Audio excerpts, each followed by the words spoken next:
So finally जय Hind everyone. अब तो ये कहने की भी ज़रूरत नहीं है, ये कंप्लीट कराने के बाद फाइनली हम इस पर आ गए। अब तो मैं ये बोलूँगा पूरा का पूरा सिलेबस कंप्लीट करवाने के बाद जो कि आखिरी स्टेप बची हुई है दैट इज़ इंडियन ज्योग्राफी, जो कि हम 2 सेशन में ख़त्म करने वाले हैं। इसके ऊपर हम लोग आ गए हैं। ठीक है, 2 सेशन में पूरी की पूरी इंडियन ज्योग्राफी खत्म करूंगा। एक सेशन आज का और एक सेशन या तो कल या तो परसों। बढ़िया तरीके से एकदम सीट बेल्ट बांध लो, बहुत बढ़िया सेशन होने वाला है। सारी चीज़ें यहाँ पर मैं क्लियर करवा दूंगा और एकदम बेसिक से स्टार्ट करेंगे बढ़िया तरीके से, जिस तरीके से बाकी सारी चीज़ें पढ़ी। यदि फिजिकल ज्योग्राफी की बात करें तो जियोमॉर्फोलॉजी, क्लाइमेटोलॉजी, ओशनोग्राफी, साइंस की बात करें तो फिजिक्स, केमिस्ट्री, बायो, इंग्लिश जिस तरीके से करी, मैथ जिस तरीके से करा, इन द सेम मैनर हम लोग यहाँ पर इंडियन ज्योग्राफी कंप्लीट करने वाले हैं। अब मेरे को पता है बहुत सारे लोगों का क्वेश्चन ये आने वाला है कि भैया इंडियन ज्योग्राफी होगी, अब क्या करवाओगे? मतलब चैन थोड़ी ना है भाई, बिल्कुल हमें भी नहीं है। We are also restless. अब देखो मैं तुम्हारे को एक बात बता रहा हूँ, यहाँ पर चीज़ ऐसी है कि आखिरी के टाइम पर we will be giving you one of the best finishing touch ever. यहां पर करवाऊंगा मैं मोस्ट एक्सपेक्टेड क्वेश्चन, जहां से आपको एनडीए एग्जाम में कुछ क्वेश्चंस देखने को मिलेंगे, है ना। मोस्ट एक्सपेक्टेड क्वेश्चन के 4 सेशन होंगे। फिजिक्स का अलग होगा, केमिस्ट्री का अलग होगा, बायो का अलग होगा, ज्योग्राफी का अलग होगा। ये सेशन गलती से भी मिस मत करना, बहुत ज़रूरी सेशन होने वाले हैं यार। आज क्या लाइट वगैरह नहीं थी प्रॉपर, ठीक है, तो मैंने कैमरा यहाँ पर लगाया नहीं है। बाकी मेरी आवाज़ आपको आ रही होगी, है ना, और मैं बिल्कुल भी जिस तरीके से जिस एनर्जी के साथ पढ़ाता हूँ वही एनर्जी यहाँ पर बिना कैमरे के भी होगी। So this is your Kapil भैया। I actively welcome you all for roar NDA. बहुत ही बढ़िया तरीके से पढ़ते हैं हम लोग इंडियन ज्योग्राफी। तो इंडियन ज्योग्राफी पढ़ना आपको पता है क्या क्यों पढ़ते हैं? क्योंकि भैया एनडीए एग्जाम में क्वेश्चन आते हैं इसलिए इंडियन ज्योग्राफी पढ़ते हैं भाई। बिल्कुल, ये मतलब ये तो एक है, क्योंकि आपको एग्जाम में क्वेश्चन आ रहे हैं इसलिए हमको पढ़ना है। क्वेश्चन नहीं आते तो हम लोग नहीं पढ़ेंगे। मगर दूसरे रिस्पेक्ट से यदि आप देखोगे ना, the target you have chosen for which you are going to aspire to become an Indian armed officer, तो यहां पर यदि आप इंडियन आर्मी, इंडियन एयरफोर्स और इंडियन नेवी रिस्पेक्टिव फोर्सेस, मतलब जो रिस्पेक्टेड फोर्सेस हैं इंडिया की, यहां पर यदि आपको ऑफिसर बनना है तो पक्की बात है आपको इंडिया का जो लैंडमार्क है, जो इंडिया का लैंडफॉर्म्स हैं, जो इंडिया की अलग अलग फीचर्स हैं, इंडिया के माउंटेन्स हैं, इंडिया की टेरिटरीज हैं, इन सभी के बारे में आपको अच्छा खासा नॉलेज होना चाहिए। तो इसलिए भी इंडियन ज्योग्राफी पढ़ना जरूरी है। तो हम लोग बढ़िया तरीके से यहाँ पर खत्म करेंगे। तो बेसिकली इंडिया से शुरुआत करेंगे। इंडिया की सारी स्टेट्स हैं जो कि आपको पता होना चाहिए। उम्मीद कर रहा हूं आपको पता होगी मेरी तरफ से। बाकी फिर भी मैं आपको बता देता हूं याद करने का सबसे सटीक तरीका। पेयर में याद करो, ठीक है। जब पेयर में याद करते हैं ना हम लोग, चीज़ें काफ़ी ईजी हो जाती हैं। यहाँ पर आप देखो लद्दाख है, यहाँ पर जम्मू एंड कश्मीर है, दोनों को पेयर बनाओ। हिमाचल प्रदेश, उत्तराखंड पेयर बनाओ। पंजाब, हरियाणा पेयर बनाओ। राजस्थान, गुजरात पेयर बनाओ।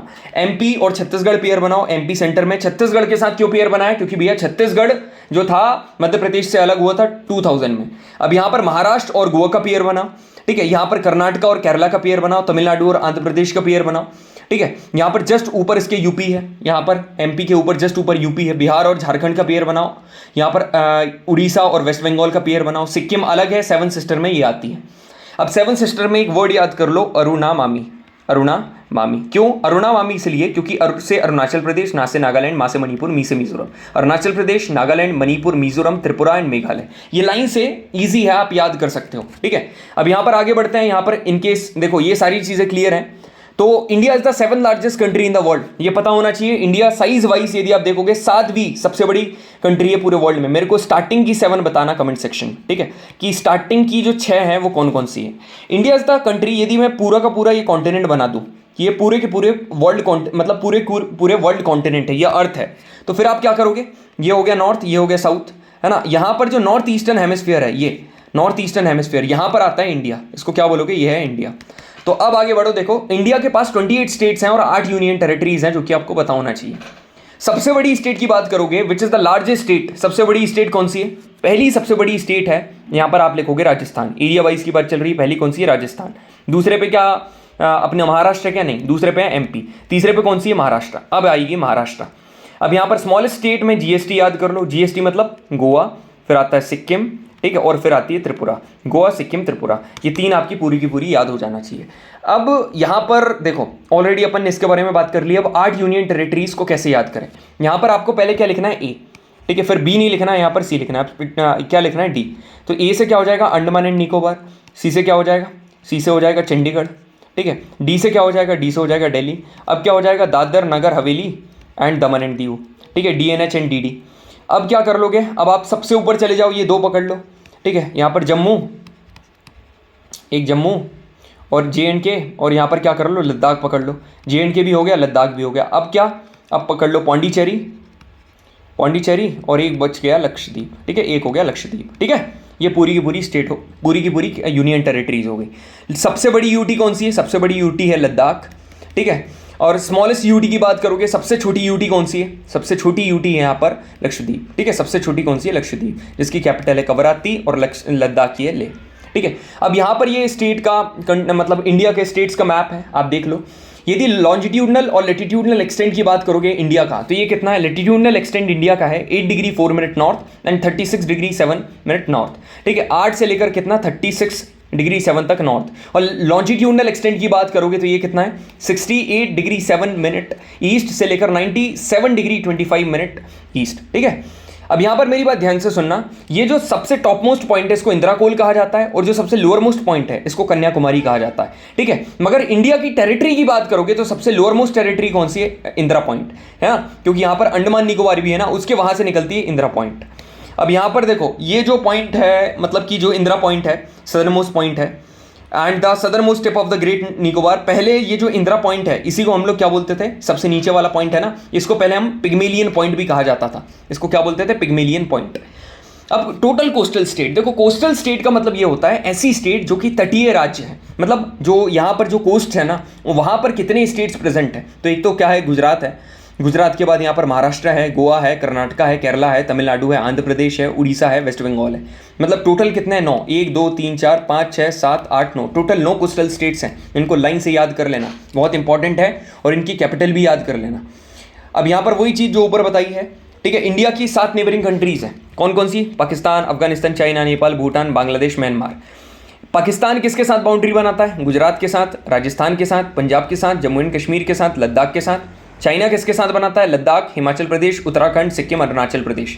यार पाकिस्तान और चाइना की जो नेबरिंग स्टेट्स हैं ये तो बाई हार्ट याद होनी चाहिए आपको, किस किस के साथ बनाता है ना। नेपाल की ट्रिक है बीपीयू यूपीएस, बी से बिहार, पी से पश्चिम बंगाल, यू से उत्तराखंड, यूपी से यूपी और एस से सिक्किम। भूटान की है एएसपी, मतलब आसम, एपी, सिक्किम और पश्चिम बंगाल। बांग्लादेश की एटीएमएमबी, मतलब आसम, त्रिपुरा, मेघालय, मिजोरम, बंगाल, ठीक है। म्यांमार की बात करोगे तो म्यांमार में यहाँ पर आ जाएगी अरुणामामी, अरुणाचल प्रदेश, नागालैंड, मणिपुर, मिजोरम। अब यहाँ पर वही चीज़ें हैं, नटशेल में रिवीजन है, वही वापस से रिवाइज होगा, तो आप यहाँ पर देख लो, है ना। इतना बेसिक इन्फॉर्मेशन आपको क्लियर हो गई है। That was all about the basic information about India, जो कि आपको पता होनी चाहिए। अब हम यहाँ पर कंप्लीट करने वाले हैं कौन सा टॉपिक? हिमालय, ठीक है। पानी पीने देना मेरे को, ठीक है। बड़ा ही क्रूशियल टॉपिक है, ठीक है, ध्यान से सुनना, बहुत बढ़िया टॉपिक है भाई, मज़ा आ जाएगा आपको हिमालय पढ़ने में, ठीक है। अब यहाँ पर ध्यान से सुनो, पहला टॉपिक है हिमालयन माउंटेन। अब हिमालयन माउंटेन सिचुएटेड कहाँ पर है सर? ऊपर नॉर्थ साइड में, नॉर्थ ईस्ट सिचुएटेड है। तो यहाँ पर इंडिया की फिजियोग्राफी के बारे में बात करेंगे ये वाले सेशन में, जिसमें हम लोग हिमालयन माउंटेन रेंजेस के बारे में बात करेंगे, पेनिनसुलर प्लेटू के बारे में बात करेंगे, नदर्न प्लेन के बारे में, कोस्टल प्लेन और आइलैंड ऑफ इंडिया। सुनो बढ़िया तरीके से पढ़ते हैं भैया, पूरा का पूरा इंडिया है। यदि इसकी फिजियोग्राफी के बारे में बात करें कि इंडिया में प्रोमिनेंट प्लेस है कैसे, मतलब जो लैंड एरिया हमको दिखता है वो किस तरीके से बना हुआ है, कैसे डिजाइंड है, तो मैं आपसे बोलूंगा यहाँ पर हिमालय है, यहाँ पर एक पेनिनसुलर प्लेटू है, यहाँ पर एक नदर्न प्लेन है, यहाँ पर कोस्टल प्लेन्स है, यहाँ पर आइलैंड है। तो बस इन्हीं के बारे में, इन्हीं प्रोमिनेंट चीज़ों के बारे में हम लोग यहाँ पर पढ़ने वाले हैं। तो पहले यदि हिमालय के बारे में बात करेंगे तो हिमालय क्या है? Himalaya is the youngest fold mountain range in the world. अब ये क्यों बना था हिमालय? गोंडवाना लैंड और यूरेशियन प्लेट दोनों आपस में टकराई थी, जिसकी वजह से हिमालय का फॉर्मेशन हुआ था। ये ग्रेनाइट और नीस से मिलकर बना है। यदि आप देखोगे वेस्ट में, ठीक है, ये उधर जाके ना ऐसा पतला हो जाता है। यहाँ पर उसकी 400 किलोमीटर है विड्थ, और यहाँ पर कितनी है? 150 किलोमीटर। चौथी सबसे लंबी माउंटेन रेंज है पूरे वर्ल्ड में, चौथी सबसे लंबी माउंटेन रेंज है पूरे वर्ल्ड में। सबसे पहले एंडीज, फिर रॉकी, फिर एटलस, फिर Himalaya. Andes, Rocky, Atlas, Himalaya. Andes मतलब कि साउथ अमेरिका में है, रॉकी नॉर्थ अमेरिका में है, एटलस अफ्रीका में है और हिमालय एशिया में। इंपॉर्टेंट है, ये याद कर लेना, ठीक है। अब यहां पर आगे देखो, यहां पर आपको पूरा का पूरा हिमालय दिख रहा होगा, मगर कलर कितने दिख रहे हैं? 3, ग्रीन दिख रहा है, येलो दिख रहा है, रेड दिख रहा है। तो इसी तरीके से यहां पर ये ज्यादा चौड़ा है, यहां पर पतला है, और ये 3 कैटेगरी में डिवाइडेड है। अब मेजर तो 3 है, बाकी एक ट्रांस को अलग कर देते हैं, एक greater Himalaya, lesser Himalaya, outer Himalaya. भाई सुनो, यदि ट्रांस हिमालय को for the time being side में रखो, तो सबसे जो आउटर हिमालय है, तुम लोग क्या बोलोगे? आउटर हिमालय कौन सा? बाहर वाला है भाई। आउटर हिमालय ये है, ठीक है, आउटर हिमालय ये है, ठीक है, आउटर हिमालय ये, और लेसर हिमालय बीच वाला है, लेसर हिमालय बीच वाला है। देखो बढ़िया तरीके से पढ़ें, बिल्कुल सर, बताओ। देखो ओवरऑल यहाँ पर जो पूरी चीज़ें मैं आपको बताने वाला हूँ, ये जो ग्रेटर हिमालय, सबसे बड़ा हिमालय, वो कौन सा है? बाहर वाला। इसको तुम लोग क्या बोलोगे, ग्रेटर हिमालय। ये ग्रेटर हिमालय है, लेसर हिमालय है बीच वाला, ठीक है, बीच वाला, और शिवालिक है अपने तरफ वाला, शिवालिक अपने तरफ वाला है। तो जो शिवालिक है ना, इसको आउटर कहा जाता है, और जो बाहर वाला है ना, इसको इनर कहा जाता है। याद रखना, ये इनर है और ये आउटर है, उल्टा है मैं मान रहा हूँ, और बीच वाला लेसर है, और ट्रांस हिमालय यहाँ पर है। अब ट्रांस हिमालय कैसा दिखता है, ये जो रेड कलर से है ना, ए बी सी, ये सारे क्या है, trans Himalaya. A for Karakoram, B for Ladakh, C for Zaskar. यहाँ पर रेंजेस हैं, Karakoram range, Ladakh range, Zaskar range और कैलाश रेंज। ये बहुत इंपॉर्टेंट रेंज है, ठीक है, काराकोरम, लद्दाख, जास्कर, कैलाश, ठीक है, ये 4 रेंज बहुत इंपॉर्टेंट है।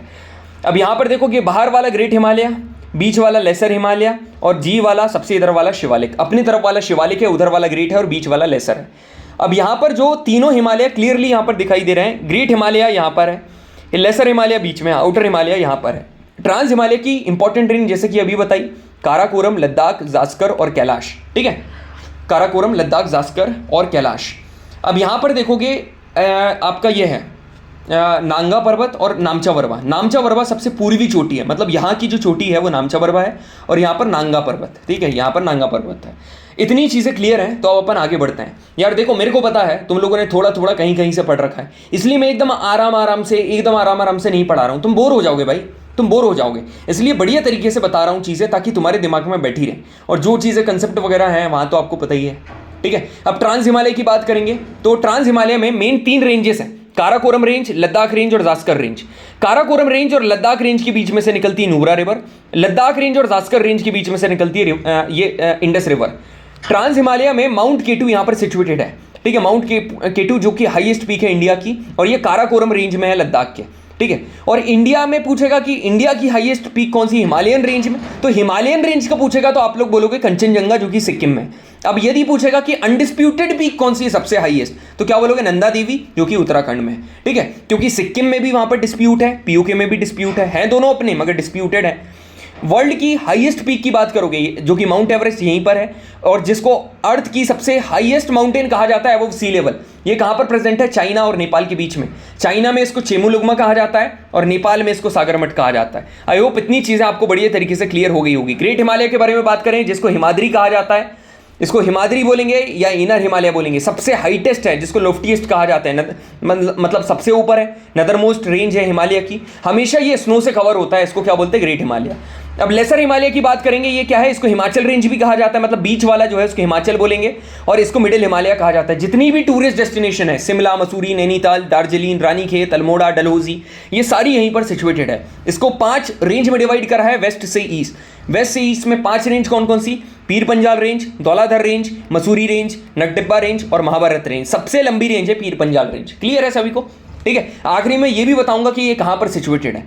अब मेरी बात ध्यान से सुनो, जिसको भी एकदम बेसिक से पढ़ना है, एकदम छोटा छोटा, और आपको मतलब PYQ भी साथ में करने हैं एकदम धीरे से, तो ऑलरेडी पुरानी जो 3 वीडियो है ना इंडियन ज्योग्राफी की, जिसमें 3 वीडियो में कवर करा है, वो जाकर देख सकते हो। मगर मेरे को पता है मोस्टली लोग थोड़ा थोड़ा पढ़ रखे हैं, उनको चाहिए फाइनल टच, तो यहाँ पर आपको इंडियन ज्योग्राफी का बहुत अच्छा खासा फाइनल टच मिल रहा है। अब यहाँ पर आउटर हिमालय की बात करेंगे, जो कि हमारी तरफ है, शिवालिक सदर्न मोस्ट पार्ट में है, सबसे यंग हिमालय है ये, और इसको मतलब हिमालय के फुट हिल्स में ये पाया जाता है। यहाँ पर कुछ और भी हिल्स हैं, जैसे जम्मू में जम्मू हिल्स है, अरुणाचल प्रदेश में डाफला मिरी, अबोर मिश्मी है, उत्तराखंड में डूंडवा रेंज है, नेपाल में चुरिया मुरिया हिल्स है, ठीक है। अब यहाँ पर यदि आप बात करोगे, ये इंपॉर्टेंट लाइन है कि हिमाचल और शिवालिक के बीच में, मतलब बीच वाले और इधर वाले अपनी तरफ वाले के बीच में कुछ फ्लैट फ्लोड वैलीज प्रेजेंट है, मतलब फ्लैट फ्लोड वैलीज प्रेजेंट है, जिनको कहा जाता है दून्स।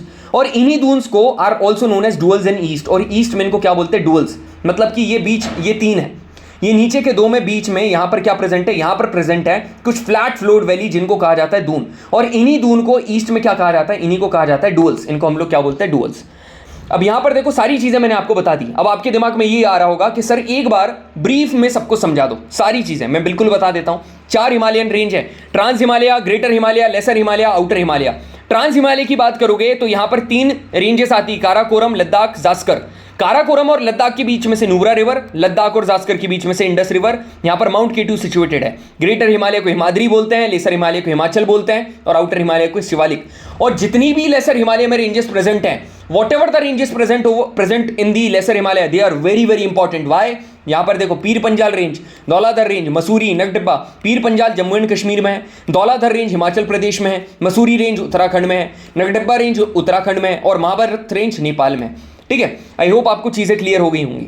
अब यहाँ पर देखो कुछ ईस्टर्न हिल्स है, मतलब कि जो आपका हिमालय ऐसा है, ठीक है, ऐसा है, तो यहाँ वाला जो पार्ट है, यहाँ पर कुछ ईस्टर्न हिल्स ऐसे प्रेजेंट है जो कि पूर्वांचल हिल्स कहा जाता है इनको। जैसे अरुणाचल प्रदेश में कौन कौन से, अबोर, मिरी, डाफला, मिश्मी। नागालैंड में नागा हिल्स है, असम में मिकीर हिल्स है, मणिपुर में मणिपुर हिल्स है, और मणिपुर और मिजोरम में यहाँ पर लुशाई हिल्स है। तो आपसे पूछेगा क्या, यहाँ पर पहला वाला इंपॉर्टेंट है, आपसे लुशाई हिल्स पूछ सकता है, ठीक है, मिकीर हिल्स आपसे पूछ सकता है, और ये भी इंपॉर्टेंट है कि गारो खासी जयंतिया कहाँ पर है, मेघालय में। गारो खासी जयंतिया मेघालय में। मेरे को बताना मजा आ रहा है कि नहीं भाई तुम्हारे को पढ़ने में, क्योंकि अच्छा खासा तुम्हारा रिवीजन हो जा रहा है, बहुत खतरनाक, क्योंकि बेसिक सेशन तो देख रखे हैं। अब बात करते हैं पेनिनसुलर। देखो ये पूरा का पूरा इंडिया है, ठीक है, यहाँ पर बनाया ये पूरा, ठीक है, ये इंडिया। अब यहाँ पर जो नीचे वाला ये वाला पार्ट है ना, ये वाला पार्ट है, ये इसको कहते हैं हम लोग पेनिनसुलर प्लेटू। इसको हम लोग क्या बोलते हैं, ये जो नीचे वाला पार्ट है ये पेनिनसुलर प्लेटू। अब पूरा का पूरा पेनिनसुलर प्लेटू आपको यहाँ पर दिख रहा है, मगर इसके भी अलग अलग पार्ट है। अब इसके अलग अलग पार्ट के बारे में बात करेंगे तो आपको अलग अलग प्लेटू में ये डिवाइडेड नजर आएगा कि कोई ये प्लेटू है, कोई ये है, कोई ये है, कोई ये है, कोई ये है। अब मेरी बात ध्यान से सुनना, सारे प्लेटू, पहले अपन काय के बारे में बात करते हैं, पेनिनसुलर प्लेटू के बारे में बात करते हैं। ये जो पेनिनसुलर प्लेटू है ये इन्वर्टेड ट्राइंगल की तरह दिखता है। यहां पर क्या है, रन ऑफ कच्छ, यहां पर है राजमहल हिल, यहां से यहां तक ये है। नीचे बात करोगे तो कन्याकुमारी, इधर आपको वेस्टर्न घाट मिलेगा, इधर ईस्टर्न घाट मिलेगा। सबसे पुराना और सबसे स्टेबल लैंडमास यही है। और पुराना क्यों, क्योंकि यहां पर क्या, गोंडवाना लैंड से मिलकर बना हुआ है। इसका एलिवेशन वेस्ट टू ईस्ट है। यहां पर वेस्टर्न और नॉर्थ वेस्टर्न रीजन में ब्लैक सॉइल पाई जाती है। हाइट वगैरह मत करो, हाँ टोटल एरिया कर लेना। इसका जो टोटल एरिया है ना, इंडिया का जितना area, that is 32 lakh square kilometre, उससे आधा 16 लाख स्क्वायर किलोमीटर बस इसका है। आर्कियन नीस और सिस्ट यहां पर पाया जाता है, ठीक है, यहां पर आर्कियन नीस। तुम बताना मेरे को भाई रिवीजन करने में मजा आ रहा है कि नहीं तुम्हारे को, ठीक है। बहुत इंपॉर्टेंट इंफॉर्मेशन एकदम ब्लंटली मैं तुम्हारे को बता रहा हूं। I am not just beating around the Bush, telling you each and everything bluntly, candidly, directly, ठीक है। यहां पर देखो, अब यहां पर सारी चीजें आपको दिख रही है। ये डेक्कन प्लेटू है, मतलब उसी का पेनिनसुलर प्लेटू का पार्ट। ये वेस्टर्न घाट है, ये ईस्टर्न घाट है, ये सेंट्रल आइलैंड है, ठीक है, ये डेजर्ट एरिया है। तो इन्हीं के बारे में अपन और देखते हैं। पेनिनसुलर प्लेटू दो टुकड़ों में डिवाइडेड है, सेंट्रल आइलैंड और डेक्कन प्लेटू। सेंट्रल आइलैंड की बात करेंगे तो देखो यहां पर है मेवाड़, ठीक है, मालवा, बुंदेलखंड और बघेलखंड। यहां पर देखना ध्यान से, एक क्या है, एक तुम्हारा मालवा, एक है मालवा, ठीक है, एक है मेवाड़, एक है मेवाड़, एक है बुंदेलखंड, एक है बुंदेलखंड और एक है बघेलखंड, है ना, एक है बघेलखंड। तो यहां पर मालवा में क्या आता है, एमपी, मेवाड़ में क्या आता है, एमपी, बुंदेलखंड में क्या आता है, एमपी, बघेलखंड में क्या आता है, एमपी। मगर सुनो, मेवाड़ में एमपी के साथ राजस्थान, बुंदेलखंड में एमपी के साथ यूपी, बघेलखंड में एमपी के साथ सीजी, मतलब छत्तीसगढ़। बात खत्म। यहां पर देखो, ठीक है, मेवाड़ में राजस्थान, एमपी, मालवा में मध्य प्रदेश के साथ राजस्थान, बुंदेलखंड में एमपी के साथ यूपी, बघेलखंड में एमपी के साथ सीजी। और छोटा नागपुर प्लेटू जो कि इंपॉर्टेंट है, ये किस किस को कवर करता है, झारखंड, वेस्ट बंगाल और छत्तीसगढ़। मेघालय प्लेटू मेघालय। अब डेक्कन प्लेटू में डेक्कन ट्रैप्स महाराष्ट्र में, दंडकर्णिया प्लेटू इंपॉर्टेंट है छत्तीसगढ़ और उड़ीसा में, कर्नाटका तो सभी को पता है, तेलंगाना भी सभी को पता है, ठीक है। तो ये पूरी दुनिया का सबसे बड़ा और सबसे हाईएस्ट प्लेटू तिब्बतन प्लेटू है। छोटा नागपुर प्लेटू को रूर ऑफ इंडिया भी कहा जाता है, याद रखना। यहाँ पर हजारीबाग और रांची, दामोदर, ये सारी चीज़ें हैं, ठीक है। ये जो हजारीबाग ना एक माइन है, ठीक है, हजारीबाग माइन है, याद रखना इसको। हजारीबाग झारखंड में प्रेजेंट है छोटा नागपुर प्लेटू के। अब इतनी चीज़ें मैंने तुमको यहाँ पर कवर करवा दी भाई। अब आते हैं थर्ड वाली स्लाइड के ऊपर, ये है यह, ठीक है, पेनिनसुलर प्लेटू के कुछ इंपॉर्टेंट हिल्स के बारे में बात करेंगे, ठीक है। अब यहाँ पर देखो एक डिवीजन ये भी है, एक डिवीजन कैसा है, एक रिवर है यहाँ पर, सुनना, एक है रिवर मैं कल पढ़ाऊंगा, डोंट वरी, रिवर कल पढ़ाऊंगा आज के सेशन में। यहाँ पर एक है इंडस, ठीक है सर, एक इंडस है, एक है सतलुज, एक इंडस है, एक सतलुज है, एक है काली, है ना, एक है कोशी, ठीक है, और एक यहाँ पर क्या है, दियांग। अब मेरी बात ध्यान से सुनना, इंडस और सतलज के बीच में जो हिमालय है उसका नाम है पंजाब हिमालय। सतलज और काली के बीच में है वो है कुमाऊं हिमालय, ठीक है, कुमाऊं हिमालय। और काली और कोशी के बीच में है वो है नेपाल हिमालय। अब कोशी, यहाँ काली और कोशी और तीस्ता के बीच में सिक्किम हिमालय, और यहाँ पर तीस्ता और यहाँ पर सीधे दिहांग के बीच में कौन सा है, आसम हिमालय। इतना समझ में आ गया होगा तुमको, इतने अलग अलग प्रकार के हिमालय यहाँ पर हैं। यहाँ पर क्लियरली आपको साफ साफ सारी चीज़ें दिखेंगी जहाँ से क्वेश्चन आते हैं। इंडस और सतलज के बीच में पंजाब हिमालय, है ना, यहाँ पर पंजाब हिमालय आपको दिख रहा होगा। सतलज से काली के बीच में कुमाऊं हिमालय। पंजाब हिमालय में काराकोरम लद्दाख रेंज दिखेगी, पीर पंजल, जास्कर, दौलाधर, मतलब काराकोरम, लद्दाख, जास्कर और पीर पंजाल और दौलाधर, इधर की 3+2। यहाँ पर कुमाऊं की बात करोगे तो कुमाऊं में नंदा देवी, कामेत, बद्रीनाथ, केदारनाथ, गंगोत्री। यहाँ पर नेपाल की बात करोगे तो नेपाल में mount Everest, Kanchenjunga, mount Makalu, ये तीनों यहाँ पर सिचुएटेड है, एवरेस्ट, कंचनजंगा एंड मकालू। आसम की बात करोगे तो नामचा वरवा, कूला कंगरी है। एरिया के विषय में बात करोगे ना तो एरिया सबसे, एरिया के अकॉर्डिंग सबसे बड़ा है नेपाल हिमालय, फिर आसाम हिमालय। तुम खुद देखो ये नेपाल हिमालय कितना बड़ा है, ये पूरा का पूरा नेपाल हिमालय है ना, ये सबसे बड़ा है। और सबसे छोटा कौन सा है यहाँ पर? सबसे छोटा आपको क्लियरली दिख रहा है कुमाऊं हिमालय सबसे छोटा है। अब पेनिनसुलर, जो पेनिनसुलर इंडिया है उसके कुछ हिल्स हैं भाई, और बहुत इंपॉर्टेंट हिल्स हैं, बहुत इंपॉर्टेंट। ये है अरावली हिल्स, ये है विंध्याचल रेंज, ये है सतपुड़ा रेंज, ये वेस्टर्न घाट और ये है ईस्टर्न घाट। इनको पढ़ना बहुत ज़रूरी है। Starting with the Aravalli range, Delhi से पालनपुर के बीच में है, ठीक है। ये छोड़ो, ये भी छोड़ो, सबसे इंपॉर्टेंट ये है कि सबसे पुरानी माउंटेन रेंज इंडिया की कौन सी? अरावली रेंज। इसको residual, it is a residual type of old fold mountain range, मतलब जो फोल्ड माउंटेन रेंज है ना उसका सबसे पुराने टाइप का, रेसिडुअल टाइप का यही है। Oldest fold mountain range in the world, पूरी दुनिया की यदि फोल्ड माउंटेन रेंज, पुरानी फोल्ड माउंटेन रेंज की बात करोगे तो अरावली रेंज, मगर इंडिया की यदि ओल्डेस्ट माउंटेन रेंज की बात करोगे तो अरावली रेंज, ठीक है। इसकी हाईएस्ट पीक क्या है? पीक मतलब शिखर और गुरु शिखर, हाईएस्ट पीक है गुरु शिखर। और ये माउंट अबू राजस्थान, मतलब जो माउंट अबू है यहीं पर सिचुएटेड है राजस्थान में। यहाँ पर दिलवाड़ा जैन टेम्पल बना हुआ है। अब बात करते हैं यहाँ पर जिसके आसपास आपके एजुकेटर, मतलब मैं ही रहता हूँ भाई, ठीक है। कहाँ पर? यहीं विंध्याचल और सतपुड़ा के पास। Vindhyachal range, you know, it runs more और लेस पैरेलल टू द देखो ये क्या है? विंध्याचल, ये है सतपुड़ा, है ना। यहाँ पर क्या है? बीच में है नर्मदा रिवर, ये क्या है? नर्मदा रिवर, ऐसा है भाई सी। और नीचे आ जाइए तापी। अब यहाँ पर ईस्ट टू वेस्ट गुजरात के जो, मतलब बिहार के सासाराम से गुजरात के जोबट तक है, ठीक है। और ईस्टर्न वर्ड ये भांडेर और कैमूर हिल्स में कंटिन्यू करती है। चंबल, बेतवा, केन ट्रिब्यूटरीज हैं नर्मदा की। और इसकी हाईएस्ट पीक क्या? विंध्याचल रेंज की, इंपॉर्टेंट है, याद रखना, जिसको बोलते हैं सद्भावना शिखर। क्या बोलते हैं? सद्भावना शिखर, ठीक है। अब सतपुड़ा रेंज, 7 मतलब 7 और पुड़ा मतलब माउंटेन, हाँ, series of 7 mountain east to west में चलेगी। और विंध्याचल के नीचे है, बोला था ना, ये विंध्याचल है, नर्मदा, और यहाँ पर सतपुड़ा है, तो इसके जस्ट साउथ में यही है ना। और इसकी हाईएस्ट पीक है धूपगढ़ की चोटी, यहाँ पर एमपी की पुलिस ने झंडा लहरा कर आई थी, है ना। जिसको क्या कहा जाता है? धूपगढ़ की चोटी महादेव हिल्स पर प्रेजेंट है, मतलब महादेव हिल सतपुड़ा का ही एक पार्ट है, मतलब 7 पहाड़ों में से एक महादेव हिल है, और उन महादेव हिल की हाईएस्ट चोटी धूपगढ़ है, तो इसलिए उसको कहा जाता है सतपुड़ा की हाईएस्ट चोटी। आखिरी की 2 इंपॉर्टेंट, वेस्टर्न घाट और ईस्टर्न घाट, ठीक है, बहुत इंपॉर्टेंट है भाई। यहाँ पर ये लेजेंड क्यों लिखा हुआ है मेरे को समझ में नहीं आ रहा, ठीक है। वेस्टर्न घाट, वेस्टर्न घाट को कहा जाता है सह्याद्री, ठीक है, वेस्टर्न घाट को सह्याद्री कहा जाता है।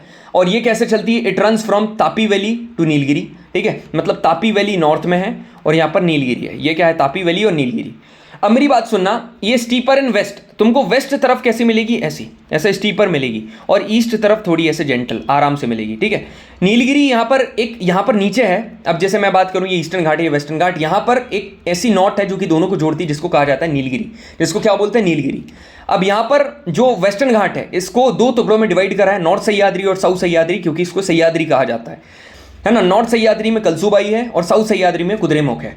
और वेस्टर्न घाट की हाइट जितना साउथ में जाओगे ऐसा ऐसा करके बढ़ते जाती है, ठीक है। अब मेरी बात ध्यान से सुनना, नीलगिरी, अब यहाँ पर देखो, याद रखना, ये नीलगिरी के नीचे एक माउंटेन है, जिसको एक नीलगिरी के नीचे पीक है जिसको अन्नामलाई कहा जाता है। अन्नामलाई के नीचे कार्डमम है और कार्डमम के नीचे नागरकोइल है। याद रखना, ये नीलगिरी की हाईएस्ट पीक है डोडा बेट्टा, अन्नामलाई की हाईएस्ट पीक है अन्नामुड़ी, ठीक है। इसकी डोडा बेटा है, अन्नामलाई की है अन्नामुड़ी, और इन दोनों का नहीं पूछेगा। अब सुनो, तुमसे पूछ लिया सबसे ऐसा कौन सा हिल है जो कि सबसे सदर्न मोस्ट में, और यहां पर क्या लिखा है? The hill closer to the Kanyakumari, मतलब सदर्न मोस्ट रेंज कौन सा है? तो दोनों में से कोई एक ऑप्शन में रहेगा, या तो कार्डमम या नागरकोइल, जो भी आंसर आए लगा देना, ठीक है। अब यहीं पर वेस्टर्न घाट में कुछ पासेस बने हुए हैं, थाल घाट, भोर घाट, पाल घाट। थाल घाट जोड़ता है नासिक से मुंबई को, थाल, पहले क्या आएगा? थाल आएगा, है ना, फिर आएगा भोर, थाल, भोर, फिर आएगा पाल, ठीक है। थाल घाट जोड़ता है नासिक को मुंबई से, फिर ये जोड़ता है मुंबई को पुणे से, पाल घाट जोड़ता है कोची को चेन्नई से। अब आता है सैनकोटा, सैनकोटा जोड़ता है थिरुवनंतपुरम को मदुराई से। अब ये जो सैनकोटा है ये कार्डमम हिल्स और नागरकोइल हिल्स के बीच में सिचुएटेड है, ठीक है।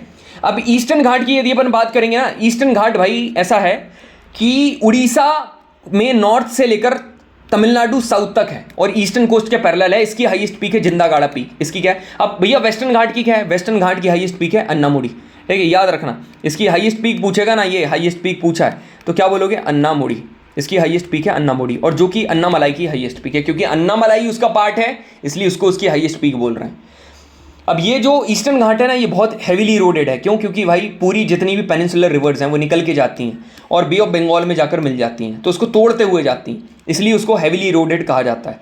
अब देखो यहाँ पर ग्रेट प्लेन्स ऑफ इंडिया, यहाँ से क्वेश्चन आने के बहुत चांसेस हैं। देखो भाई, यहाँ से पानी आया, ये यहाँ से पानी आ रहा है माउंटेन से। अब यहाँ तो क्या बड़े बड़े बोल्डर्स हैं।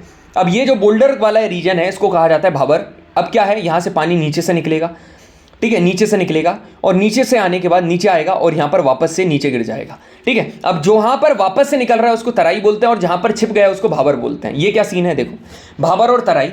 भाबर उन पत्थर वाले रीजन को बोला जाता है, मतलब ऐसे पत्थर जो कि रिवर्स को नीचे लेकर ब्राउट डाउन हुआ, मतलब रिवर जिन पत्थर को नीचे लेकर आई उसमें जो रीजन बना है उसको भाबर बोलेंगे। यहाँ पर स्ट्रीम्स डिसअपियर हो जाती क्योंकि बहुत ज़्यादा रॉक और बोल्डर पड़े रहते हैं और ये जो रॉक्स और बोल्डर्स है ना, इनकी वजह से वो स्ट्रीम डिसअपियर हो जाती, फिर उसके नीचे से नदी बहती। यहाँ पर देखो ये उसके नीचे से आ रही है ना, ये उसके नीचे से निकल कर आ रही है, मगर नीचे से निकल कर आ रही तो यहाँ पर कहाँ ही पानी है भाई, पत्थर प्रेजेंट है, तो it is not suited for agriculture. हाँ, it is parallel to the slope of Shiwalik. Terai की बात करेंगे तो ये low grounded foot of watershed है, ठीक है, मतलब कि ऐसा कहा जाता है कि यहाँ पर लो ग्राउंडेड फुट ऑफ वाटरशेड, मतलब यहाँ पर पानी आकर आता है, पानी इधर से निकलकर यहाँ पर आता है। अब इसके बाद में बात करोगे यहाँ पर ये जो स्ट्रीम्स हैं यहाँ पर ये इस रीजन में वापस से रीमर्ज होती हैं और fine sand particles, thick forest cover, good cultivation, ये सारी चीज़ें यहाँ पर प्रेजेंट है। अच्छा खासा फॉरेस्ट भी हो जाता है, अच्छा गुड कल्टीवेशन भी है और सैंड पार्टिकल्स भी यहाँ पर अच्छे प्रेजेंट है। अब खादर और भंगार की बात करेंगे तो भंगार मतलब पुराना, खादर मतलब नया। नई और यंग एल्यूवियम को खादर और ओल्डर एल्यूवियम को क्या कहा जाता है, भंगार। देखो ये जो खादर है ये हर साल रिन्यू होगी भाई और फर्टिलिटी भी अच्छी है, एग्रीकल्चर के लिए अच्छी है। मगर भंगार में क्या प्रेजेंट है, कुछ कंकड़ प्रेजेंट है जिसको कैल्शियम कार्बोनेट के नोड्यूल्स भी कहा जाता है और ये उतनी एज सच फर्टाइल नहीं है जितनी खादर है, उसके नाम से ही पता चल रहा है आपको, ठीक है। अब फॉर्मेशन के बेसिस पर भाई 3 प्रकार के प्लेन बनते हैं, मतलब कि कैसे, देखो लेट मी ड्रिंक वाटर।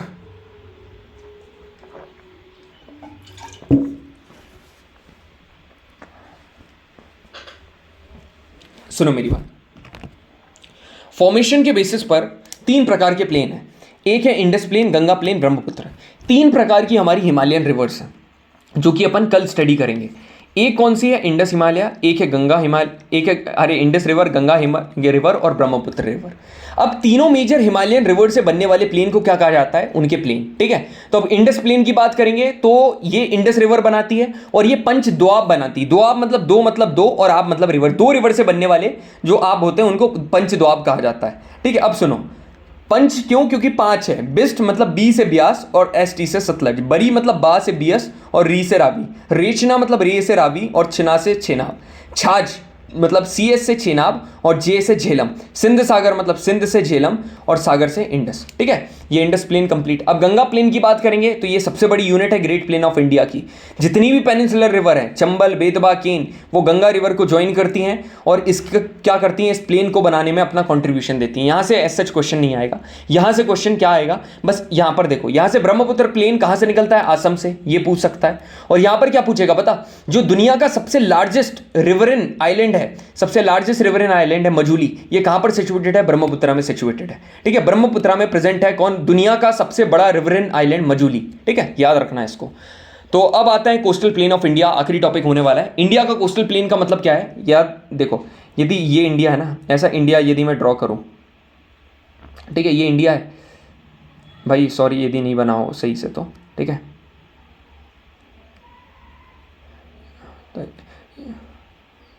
देखो जस्ट फॉर अंडरस्टैंडिंग, ठीक है, सीधे लिख दे रहा हूँ, just for understanding, understanding already लिख दिया है, नहीं तो कई लोग बोले, ठीक है। Coastal plain in India are mainly found between sea coast and peninsular mountain.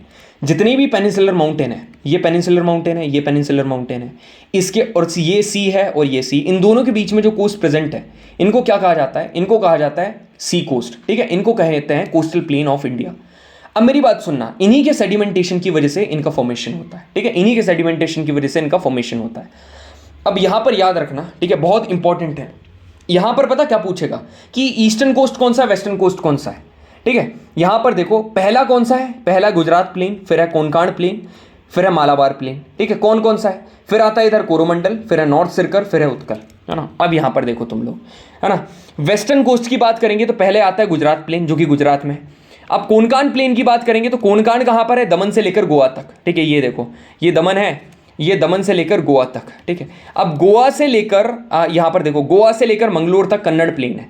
पहले देखो, पहले क्या है, गुजरात, गुजरात के बाद है कोंकण, ठीक है, कोंकण मतलब दमन से गोवा तक, फिर है कन्नड़, ठीक है, फिर है कन्नड़।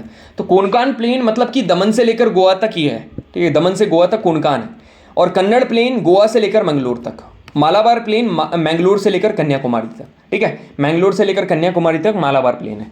तो आई होप इतनी चीज़ें क्लियर हो गई होंगी। पहले कोंकण आएगा, फिर कन्नड़ आएगा, फिर मालाबार आएगा। कैसे? पहले दमन, फिर आएगा गोवा, फिर आएगा मैंगलोर, ठीक है, और फिर आएगा कन्याकुमारी, ठीक है, कन्याकुमारी। क्लियर है? अब यहाँ पर देखो ईस्टर्न कोस्टल, पहले आएगा भाई ये, ठीक है, कोरोमंडल प्लेन नीचे, तमिलनाडु से लेकर आंध्र प्रदेश तक कोरोमंडल प्लेन, नॉर्थ सर्कल कहाँ? आंध्र प्रदेश से उड़ीसा तक। उत्कल प्लेन की बात करोगे तो ये सिर्फ उड़ीसा में, ये कहाँ पर है? सिर्फ उड़ीसा में। तो ये सारे प्लेन है भाई, और मैं बोल दे रहा हूँ इस बार, मेरे को ऐसा लग रहा है इंस्टिंक्ट बोल रही है यहाँ से सवाल आएगा, ठीक है, मेरी इंस्टिंक्ट बोल रही है, ये इंपॉर्टेंट है, 3 स्टार लगा दे रहा हूँ, इतना इंपॉर्टेंट है ये, याद कर लेना, ठीक है। और सारे अब यहाँ पर आइलैंड भी देख लो, दोनों आइलैंड, आखिरी टॉपिक आइलैंड है, यहाँ से भी मेरे को लग रहा है क्वेश्चन आएगा। इंडियन ज्योग्राफी यहाँ से इस बार सवाल पूछ सकती है भाई, इंपॉर्टेंट है, बार बार बोल रहा हूँ। आइलैंड इंडिया के 2 पढ़ेंगे, अंडमान एंड निकोबार और लक्षद्वीप, ठीक है, और लक्षद्वीप तो बहुत न्यूज़ में था। देखो अंडमान और निकोबार के बारे में बात करेंगे ना, तो यहाँ पर आपको यहाँ पर क्या मिलेगा? एक नॉर्थ अंडमान, एक मिडिल अंडमान और एक साउथ अंडमान, और नीचे लिटिल अंडमान, ठीक है, एक है ना पूरा अंडमान, इसको 3 टुकड़ों में डिवाइड कर दिया, और नीचे लिटिल, ठीक है। अब यहाँ पर निकोबार को क्या क्या आते हैं? एक कार निकोबार और एक ग्रेट निकोबार। अब यहाँ पर इनको इतने बढ़िया तरीके से मैं तुम्हारे को बताता हूँ, ये किसकी वजह से बना है अंडमान निकोबार? ये बना है इंडियन प्लेट और बर्मिश प्लेट की कोलिजन की वजह से। बे ऑफ बंगाल में सिचुएटेड है, 572 आइलैंड यहाँ पर सिचुएटेड है। नॉर्थ अंडमान यहाँ पर सैडल पीक प्रेजेंट है, जो कि हाईएस्ट पीक है ना। मिडिल अंडमान जो कि सबसे बड़ा आइलैंड है, ठीक है, सबसे बड़ा आइलैंड, मतलब कि अंडमान एंड निकोबार का सबसे बड़ा पार्ट मिडिल अंडमान है, और सदर्न अंडमान जिसमें पोर्ट ब्लेयर कैपिटल प्रेजेंट है, और सदर्न अंडमान और लिटिल अंडमान के बीच में डंकन पैसेज प्रेजेंट है। मतलब पहले क्या है? अंडमान, पहले अंडमान है, और फिर क्या आता है? लिटिल अंडमान, फिर लिटिल अंडमान। तो इन दोनों के बीच में जो प्रेजेंट है उसको डंकन पैसेज कहा जाता है। अब लिटिल अंडमान, ठीक है, अब लिटिल अंडमान और निकोबार, लिटिल अंडमान और निकोबार के बीच में 10 डिग्री चैनल है। मैं इसकी ट्रिक बताऊंगा, डोंट वरी। अब देखो, यदि तुम देखोगे नॉर्थ अंडमान, तो नॉर्थ अंडमान के पास तो म्यांमार भी है, नियरेस्ट कंट्री वहां से, तो वहां से निकलती कोको स्टेट, तो कोको स्टेट निकलती कोको आइलैंड ऑफ म्यांमार और टू दी नॉर्थ अंडमान और म्यांमार के बीच में। इसके पुराने नाम ऐसे भी थे, हैवलॉक आइलैंड, अभी है तो स्वराज आइलैंड, ठीक है। पहले मतलब देखो पुराने नाम थे नील आइलैंड तो शहीद आइलैंड, रॉस आइलैंड तो एससी बोस आइलैंड, अलग अलग नाम है, मतलब इसको चेंज करके ये नए नाम दिए गए थे सुभाष चंद्र बोस ने, ठीक है। अब सुनो मेरी बात, लक्षद्वीप आइलैंड। अब लक्षद्वीप में आपको अलग अलग चीज़ें यहाँ पर दिख रही होंगी, अब मैं आपको बताता हूँ। ये पता क्यों बना है? ये बना है कोरल डिपोजिशन की वजह से, कोरल डिपोजिशन की वजह से एटोल रीफ, ठीक है। ये कहाँ पर सिचुएटेड है? Situated in Arabian sea, Arabian sea में सिचुएटेड है, and it is a group of 36 island, 36 island का ग्रुप है, इसको 36 आइलैंड का ग्रुप कहा जाता है, और ये 8 डिग्री नॉर्थ और 12 डिग्री नॉर्थ तक एक्सटेंडेड है। सबसे छोटी कैपिटल है कवरत्ती, और सबसे बड़ा आइलैंड इसमें कौन सा है? एंड्रोट आइलैंड। अगत्ती में यहाँ पर एयरपोर्ट प्रेजेंट है, और सबसे सदर्न मोस्ट आपको यहाँ पर मिनिकॉय नजर आएगा, ये मिनिकॉय दिख रहा है सबसे नीचे, क्लियर है। अब सुनो मेरी बात, 8 डिग्री चैनल किसको सेपरेट करती है? मालदीव को मिनिकॉय से, 9 डिग्री लक्षद्वीप को मिनिकॉय से। कैसे करना है सुनो, 8 डिग्री, 9 डिग्री, 10 डिग्री, ठीक है। यहाँ पर क्या है, क्या ट्रिक बताई थी, क्या बताई थी यार, कुछ तो थी वो ट्रिक, अच्छी थी, क्या था, लक्ष्मी मामी लक्ष्मी करके, हाँ आनी है ना, पहले है आनी, ठीक है, आनी नहीं, मामी लक्ष्मी आनी, हाँ मामी, ठीक है, यहाँ पर है मामी, यहाँ पर है लक्ष्मी और आनी। कैसे है भैया ये? मामी से 8 डिग्री चैनल, मतलब मालदीप और मिनिकॉय को अलग करती है, लक्ष्मी से लक्षद्वीप और मिनिकॉय इन दोनों को अलग करती है 9 डिग्री, और अंडमान और निकोबार को अलग करती है 10 डिग्री, क्लियर है। और अंडमान, साउथ अंडमान मतलब लिटिल अंडमान, और निकोबार को अलग करती कौन? 10 डिग्री। समझ में आया? और कुछ और आइलैंड है, एक न्यू मोरे आइलैंड, ठीक है, ये कहाँ पर प्रेजेंट है? न्यू मोरे आइलैंड अब नहीं है, it is called no more island, अब बचे ही नहीं है। इंडिया और बांग्लादेश के बीच में प्रेजेंट था, काफी इश्यूज चलते थे इसके ऊपर। ड्यू आइलैंड, ये कहाँ पर है? सदर्न कोस्ट ऑफ सौराष्ट्र, मतलब सौराष्ट्र के सदर्न कोस्ट में प्रेजेंट है ये। Abdul Kalam island, wheeler island जो कि उड़ीसा के ऑफ कोस्ट में प्रेजेंट है, अब्दुल कलाम आइलैंड, ठीक है। अब ये नहीं है, जो न्यू मोरे बताया ना, ये अब नहीं है, देख लो सारे यहाँ पर गिवन है। तो this is the end of the session. मेरे को बताना रिवीजन करने में कैसा मजा आया, और कई लोग पहली बार भी देख रहे होंगे ना, उनको बढ़िया जल्दी सारी इन्फॉर्मेशन पता चल गई। काफ़ी बढ़िया सेशन रहा यार, कितने कम समय में कितनी सारी चीज़ें हमने कंप्लीट कर ली। So thank you very much gentleman, जय हिंद।